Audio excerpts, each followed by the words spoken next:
आपने जो सवाल किया, ये सवाल रोज होता है मुझसे कि क्या करेंगे आप 5 अगस्त को जिससे कोई तब्दीली आ जाएगी, ठीक? और आलिया हमजा को आपने क्या रोकने की कोशिश की है? तो दोनों का मैं जवाब देना चाहूँगा। देखिए, 5 अगस्त जो है वो कोई, हम ये नहीं कह रहे कि एक ऐसा दिन है जिस दिन तमाम दुनिया बदल जाएगी। हम ये कह रहे हैं कि 5 अगस्त पूरी कौम को दावत है कि अब उठ खड़े हो और चल पड़ो, और उस वक्त तक चलो जब तक आज़ादी हमें नहीं मिल जाती। ये कोई काम पीटीआई का नहीं है। देखिए, अगर बतौर सहाफ़ी आप पे तलवार लटकी है तो ये पीटीआई पे नहीं है, ये आप पर, आने वाली नस्लों पर, सब पर एक तलवार लटका दी गई है। हमने इस तलवार को तोड़ना है। ये कोई पीटीआई का मामला नहीं है। अगर वोट को चोरी करने की रिवायत चल गई है, हमें अब ये कहा जाता है कि ये न्यू नॉर्मल है, अगला इलेक्शन भी ऐसे ही होगा, भूल जाएं, वही लोग इलेक्ट होंगे जिनको हम चाहेंगे इलेक्ट करवाना और कोई इलेक्ट नहीं होगा। तो ये क्या पीटीआई का मामला है? अगले इलेक्शन में कौन सी जमात कहाँ खड़ी होगी हम क्या जानते हैं? तो हमारी पूरी कौम से ये गुजारिश है कि ये पीटीआई का मामला नहीं है। इमरान खान पीटीआई की जंग नहीं लड़ रहे, वो पाकिस्तानी कौम की जंग लड़ रहे हैं, वो बुनियादी हुकूक, बुनियादी अख्तियार की जंग लड़ रहे हैं। तो 5 अगस्त को क्या होगा मैं आपको उसकी तस्वीर अभी नहीं दे सकता, लेकिन पाकिस्तानी कौम से हमारा ये तकाजा है, हमारी ये पुकार है कि उस दिन अपने लिए, अपनी नस्लों के लिए खड़े हो और फिर खड़े रहो। उसके बाद बैठना नहीं है, उसके बाद पीछे हटना नहीं है, चलते रहो, आगे बढ़ो जब तक फतह और कामरानी हमें नहीं नसीब होती। एक मिनट।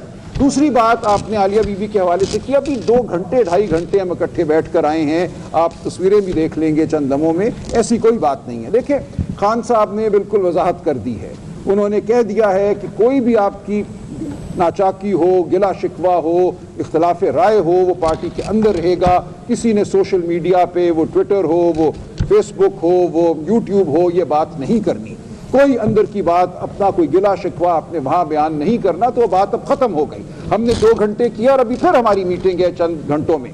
आलिया बीबी और मैं बैठेंगे, लाहौर के तंजीमी मामलात के हवाले से बैठेंगे। वो मेरी बहन है, मैं शायद बड़ा भाई हूँ, तो हमने एक बात आपस में कर ली, वो हमारा अंदरूनी मामला है, उससे किसी को कोई फिक्र की ज़रूरत नहीं है।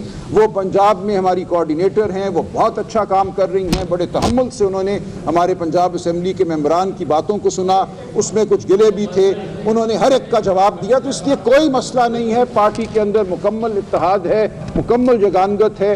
हम आगे बढ़ेंगे और इंशाअल्लाह अल्लाह ताला की रज़ा के साथ हम कामयाबी हासिल करेंगे।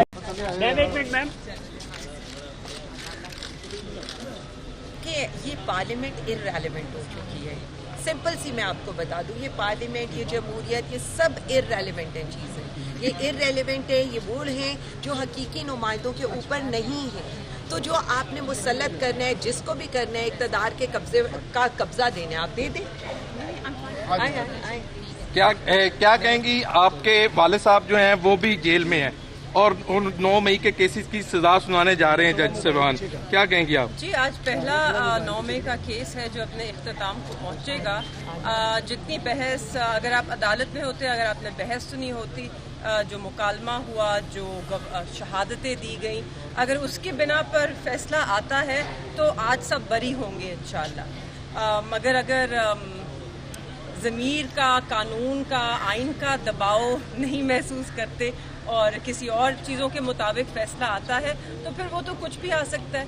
मगर हमें अल्लाह ताला पे पूरा यकीन है, हमें अभी भी इस निज़ाम पर यकीन है, हम अभी भी इंसाफ के मुंतज़िर हैं। अगर यहाँ पे नहीं तो हम फिर भी हाई कोर्ट का दरवाज़ा खटखटाएंगे और हम कभी ये उम्मीद नहीं छोड़ेंगे कि इस मुल्क में इंसाफ हो सकता है, इस मुल्क में कानून मजबूत हो सकता है, इस मुल्क की जो अदालतें हैं उनकी जो ताकत है उसको हम बहाल करवा सकते हैं। इंशाअल्लाह ये दिन आप सब देखेंगे। शाह साहब की तबीयत अब ठीक है? जी, अल्लाह का शुक्र है। तो डॉक्टर यास्मीन राशिद को दोबारा जेल से मुंतकिल किया गया, जेल मुंतकिल किया गया, जबकि उनके लवाहिकीन का कहना है कि जो उनकी तबीयत ठीक नहीं है। उनकी तबीयत बिल्कुल ठीक नहीं है, उनकी तबीयत नासाज है, उनको सांस की भी बीमारी है, वो एक कैंसर सर्वाइवर भी हैं, उनको रात को उनको स्लीप एपनिया भी है, उनकी रात की एक मशीन है जो सांस के लिए उनको लगाई जाती है और रात को आप जानते हैं जो जेल वाले हैं वो बिजली बंद कर देते हैं, तो फिर रात को वो सांस नहीं ले सकती, इसलिए उनकी तबीयत मज़ीद ख़राब हुई है।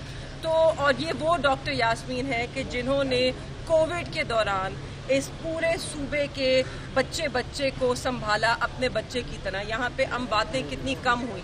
آج اس خاتون کے ساتھ جو سلوک کیا جا رہا ہے ہم سب کو شرمندہ ہونا چاہیے اس